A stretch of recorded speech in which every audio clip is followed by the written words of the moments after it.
বাংলাদেশের সর্ববৃহৎ জগন্নাথ প্রভু রথযাত্রা 2024 অনুষ্ঠিত হয়েছে রাজধানী ঢাকায়। ইসকন ঢাকার নেতৃত্বে এই মহোৎসবটি অনুষ্ঠিত হয়। বাংলাদেশের বিভিন্ন জেলা থেকে লক্ষ লক্ষ ভক্ত এই মহোৎসবে অংশগ্রহণ করেন। প্রতি বছর আষাঢ় মাসের শুক্লপক্ষের দ্বিতীয়া থেকে জগন্নাথ রথযাত্রা শুরু এবং দশমী তিথিতে এই রথযাত্রা শেষ হয়। ভগবান জগন্নাথ ভগবান কৃষ্ণের অবতার হিসেবে বিবেচিত। তার বড় ভাই বলরাম এবং বোন সুভদ্রার সঙ্গে প্রতি বছর ভক্তদের দর্শন দিতে বের হন এবং এই যাত্রাটি সারা বিশ্বে রথযাত্রা হিসেবে অত্যন্ত সুপরিচিত।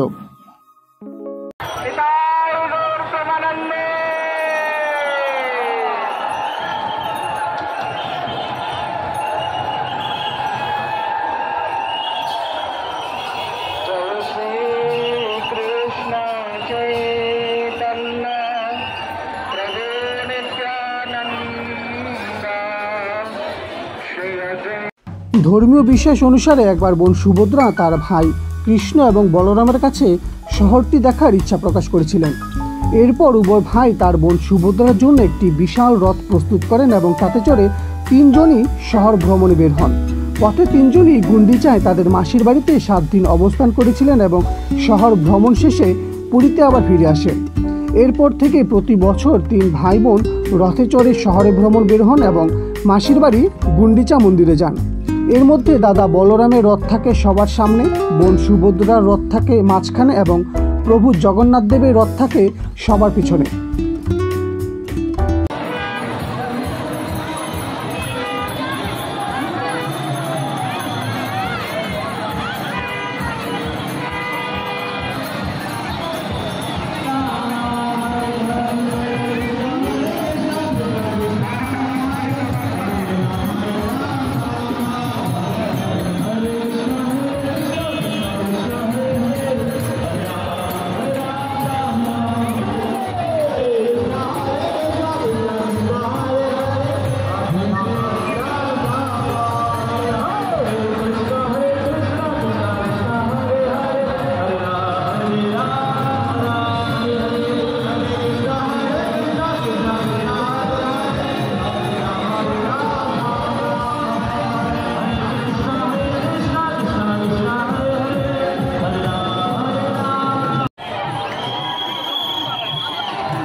বাংলাদেশের রাজধানী ঢাকার প্রধান মন্দিরগুলোর মধ্যে একটি স্বামীবাগ ইসকন মন্দির। রাজধানী ঢাকার প্রাণকেন্দ্রে স্বামীবাগে এই মন্দিরটির অবস্থান। জগন্নাথ প্রভু রথযাত্রা উপলক্ষে সকালে অনুষ্ঠিত হয় এক মহাযজ্ঞের অনুষ্ঠান, যেখানে একসঙ্গে শত শত ব্রাহ্মণ পৃথক পৃথকভাবে এই মহাযজ্ঞটি করে থাকেন। মহাযজ্ঞটি দেখতে হাজার হাজার ভক্তের এক মহাসমাগমে পরিণত হয় স্বামীবাগ ইসকন মন্দিরের ভিতর এবং বাহিরে, যেখানে তিল ধারণের কোনো ঠাঁই ছিল না।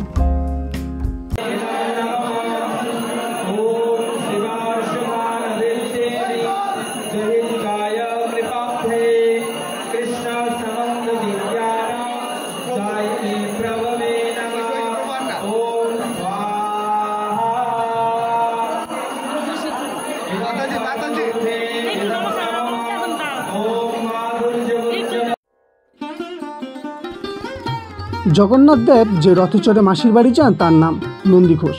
বলরামের রথের নাম তালধ্বজ এবং বোন সুভদ্রার রথের নাম দেবদলন।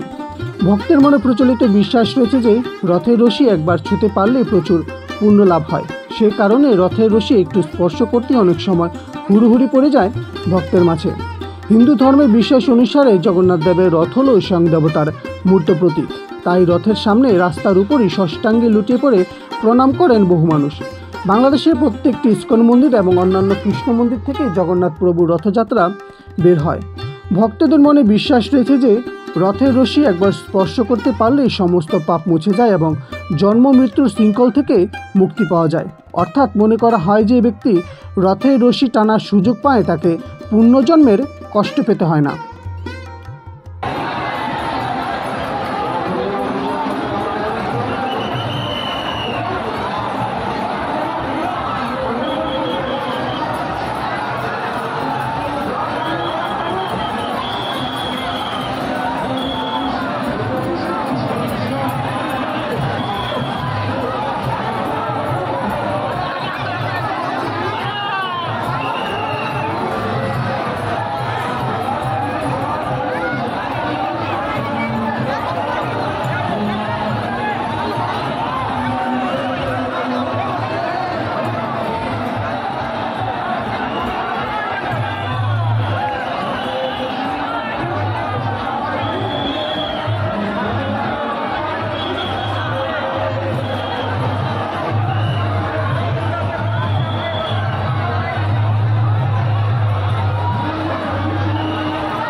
সনাতন ধর্মাবলম্বীদের মহোৎসব শ্রী শ্রী জগন্নাথ প্রভু রথযাত্রা শুরু হয় 7ই জুলাই রোজ রবিবার।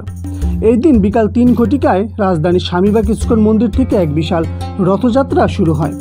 এটি রাজধানীর বিভিন্ন সড়ক প্রদক্ষিণ করে ঢাকেশ্বরী জাতীয় মন্দিরে গিয়ে শেষ হবে।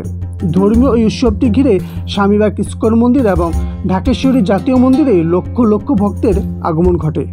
আগামী 15 জুলাই বিকাল 3 ঘটিকায় ঢাকেশ্বরী মন্দির থেকে শুরু হয়ে ঢাকার বিভিন্ন সড়ক প্রদক্ষিণ করে স্বামীবাগ ইস্কন মন্দিরে গিয়ে শেষ হবে উল্টো রথযাত্রা এবং সেই সঙ্গে শেষ হবে 2024 সালের জগন্নাথ প্রভুর রথযাত্রা উৎসব।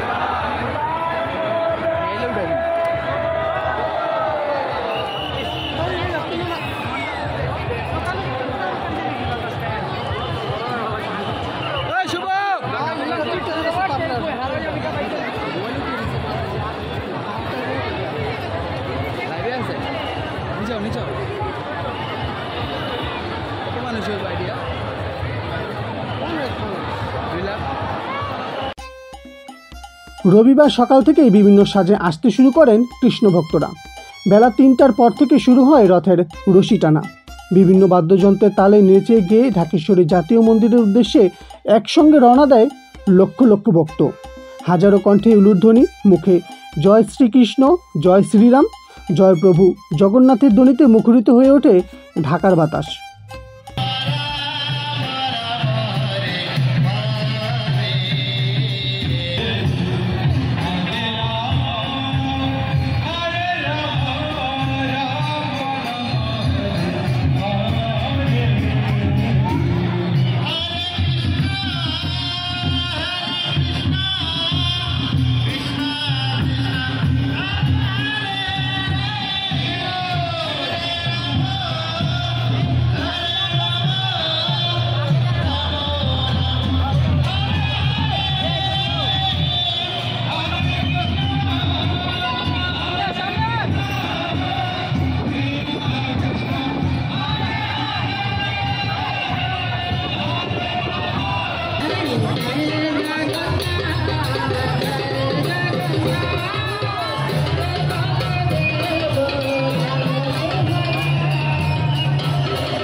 লীলা দাস,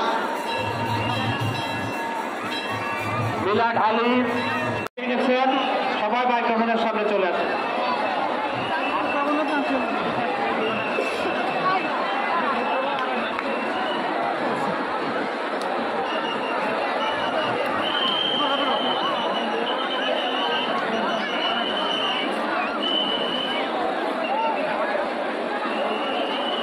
দীপ্ত, তোমার মা তোমাকে খুঁজছে, তুমি মাইক্রোফোনের সামনে চলে আসো।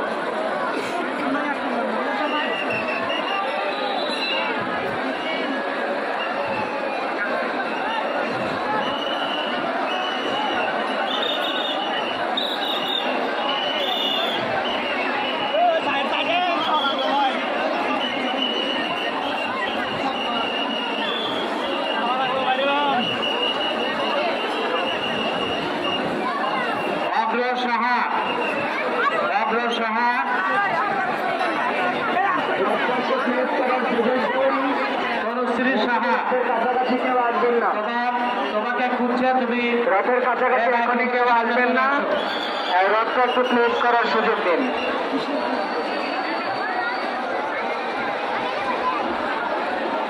জয় জগন্নাথ। যারা হারিয়ে গেছো এই মাইক্রোফোনের সামনে চলে আসো। অনেক দেখা যাচ্ছে হারানোর সংখ্যা অনেক বেশি।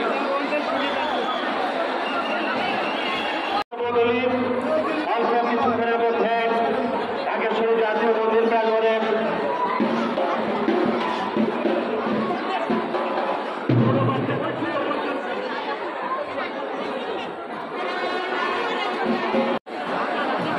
মিনা সাহা, মিনা রানী সাহা আপনাকে খুঁজছে, আপনার দুর্গা মন্দিরের সামনে চলে আসুন।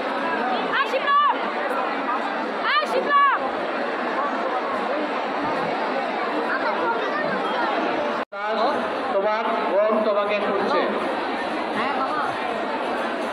এই মাইক্রোফোনের কাছে চলে আসুন। যারা হারিয়ে গেছে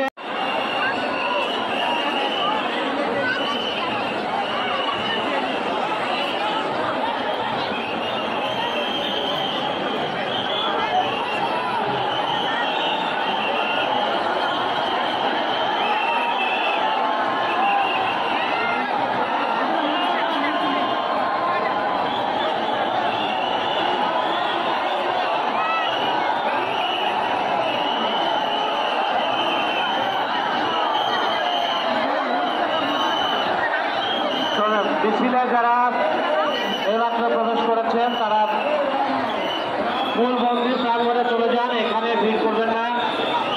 নিচে পূর্ণ সঞ্চয় করুন, অন্যকে পূর্ণ সঞ্চয়ের সুযোগ দিন। অযথা রথের সামনে ভিড় করবেন না।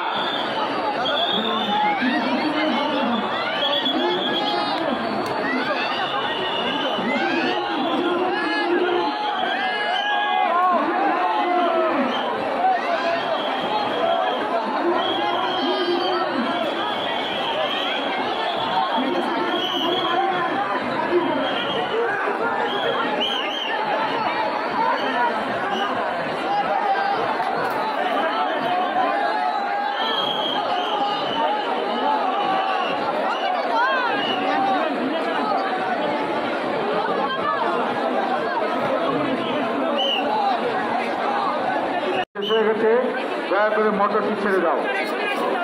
আমাদের মন্দিরের সিকিউরিটি গার্ড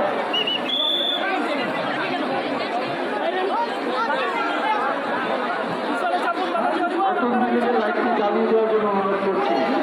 বাবু, নতুন বিল্ডিংয়ের নিচে যে লাইট সেটি জ্বালিয়ে দাও। লাইট মিস্ত্রি জ্বালোয়ার, তোমার দৃষ্টি আকর্ষণ করছি, লাইটগুলি জ্বালিয়ে দাও নতুন বিল্ডিংয়ের নিচে। আর ওয়াশরুমের পানি চলে গেছে, মোটর ধরার জন্য অনুরোধ করছি।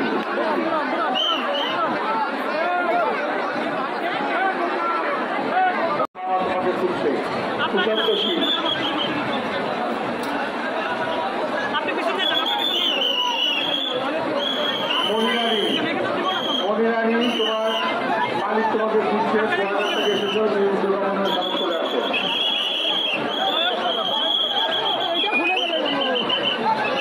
আমাদের মন্দিরের যারা স্বল্পতার কারণে যাদের পুজো পার্বণ শেষ হয়ে গেছে তারা মন্দির অঙ্গন ত্যাগ করুন। অনেক জায়গা স্বল্পতা।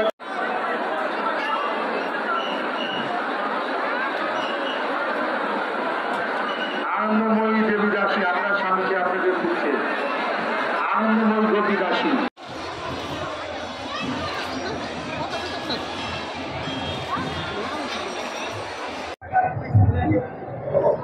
আজকে হলো রথযাত্রা।